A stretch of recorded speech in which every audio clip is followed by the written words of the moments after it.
Hello guys, Matthew here and welcome back again to the Tech YouTube channel. After my first take at AMD's freshly released RX 580 series through MSI's offering and their Gaming X model, you can check out that review in the right top corner at the card link. Today I will be checking out what Sapphire did with their RX 580 Nitro Plus model.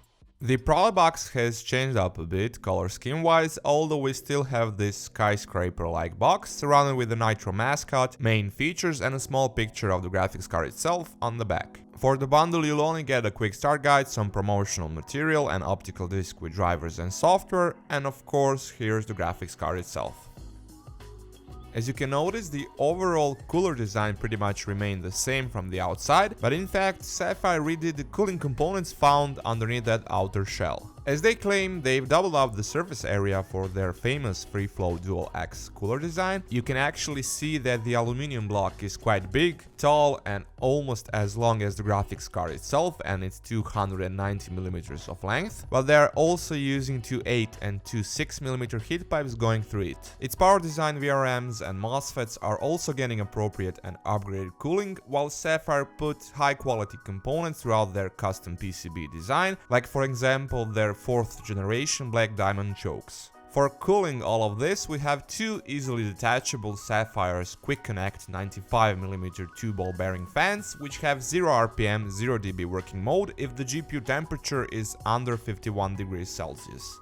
All of that is topped off with this pretty slick looking design with its dotted pattern and rubber-like surface, and of course the cool looking silver backplate, cutouts and its graphics, which was also seen on the previous generation and the RX 400 series. One thing is different though, and that's that on the back we don't have that LED switch mode button, which was used for toggling between different lighting modes for the RGB LED lit Sapphire logo on the side, at least until the update of the Tricks utility, which enabled software control of it, as at the initial launch it wasn't available. Since we now have that software support right out of the box, that basically rendered that dedicated switch useless, which is probably why we don't see it with the RX 500 generation.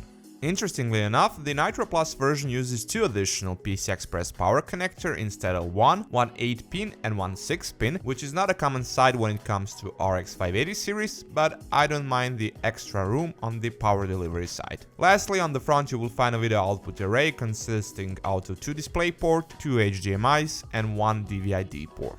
Taking it out for a spin, clocking at 1411 MHz, the RX 580 Nitro Plus should be on par performance-wise with MSI's, Asus and Gigabyte's RX 580 offering. Although it doesn't utilize those common factory preset OC or gaming profiles through software, but rather through a dedicated physical switch and two different BIOS profiles, it manages to be competitive in terms of the out-of-the-box factory overclock. Beside this regular Nitro Plus version, we also have the RX 580 Nitro Plus limited edition version. That model also comes in with two preloaded BIOS profiles. The default one, the so-called boost mode profile, is sitting at higher 1450 MHz, while the second BIOS holds the quiet mode profile, which is set at 1411 MHz. As I already said, the regular RX 580 Nitro Plus version, which I have here, is set at 1411 MHz for that default BIOS profile, and as you can notice, coincidentally overlapping with the quiet mode profile on the RX 580 Nitro Plus limited edition version, and that's its maximal out-of-the-box value, while the second preloaded BIOS holds their quiet mode profile, which again lowers down the GPU clock and uses less aggressive fan profile, but I doubt that anyone will actually use that mode at all. Putting those factory profiles on the side, the best thing you can do in terms of squeezing out some extra free performance from your sample is of course manual overclocking. Unfortunately, at the time of my review, Sapphire's Tricks software was acting a bit buggy, showing off some weird voltage numbers, as you can see it here, so I instead of it decided to use everyone's trusty overclocking companion, MSI's Afterburner. Despite of that, this model turned out to be more than a decent overclocker, reaching 1470 MHz on the GPU and almost maxing out the available slider value for the memory and reaching 2240 MHz on it, and like that surpassing the MSI's Gaming X version in overclocking potential.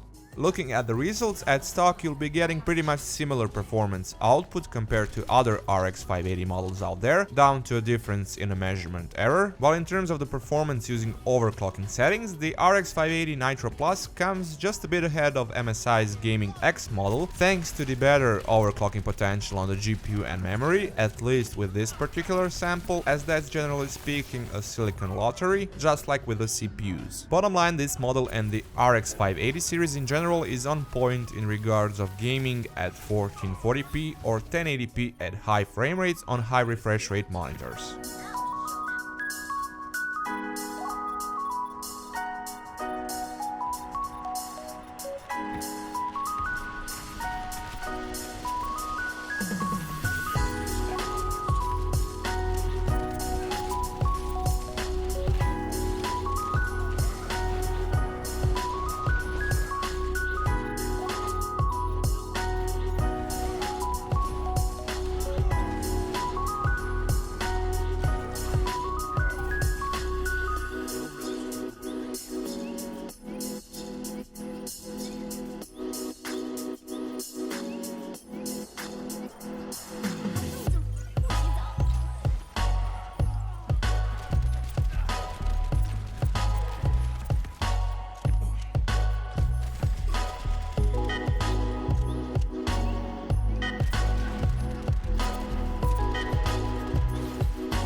When it comes to temperatures, at idle GPU was sitting at pretty low 36 degrees Celsius with fans turned off and on an open benchmarking configuration with an ambient temperature of around 23 to 24 degrees Celsius. As for the loads, depending on the use case scenario, I was seeing temperatures anywhere from 70 to 72 degrees Celsius in games like Battlefield 1 in my example, and up to 75-76 degrees Celsius in Firmax stress testing. The fan speed also varies. In the case of playing games, it was mostly around 1000 to 1100 RPM, while under Firmax it goes up to 1400 RPM. In that last case, it can get a bit louder, especially compared to MSI's Gaming X version, while generally speaking closed off in a chassis this won't be a problem, especially since the fan speed is generally speaking lower during games.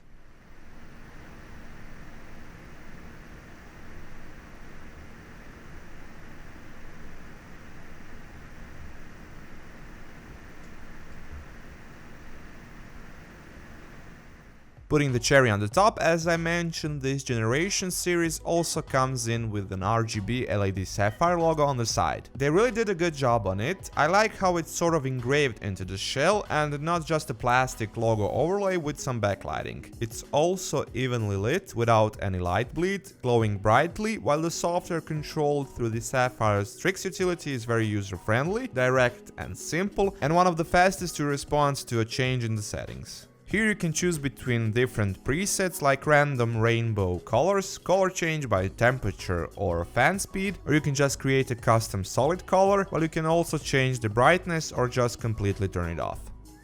That's it guys for this time from me. Thank you once again for watching. Feel free to toss me a thumbs up if you like what you saw. That really helps me a lot. Leave a comment down below if you have any questions about this product or if you want to leave your suggestions. And of course, feel free to subscribe for content further down the line, or you can just check out some of my other videos from before. Until then, catch you later guys.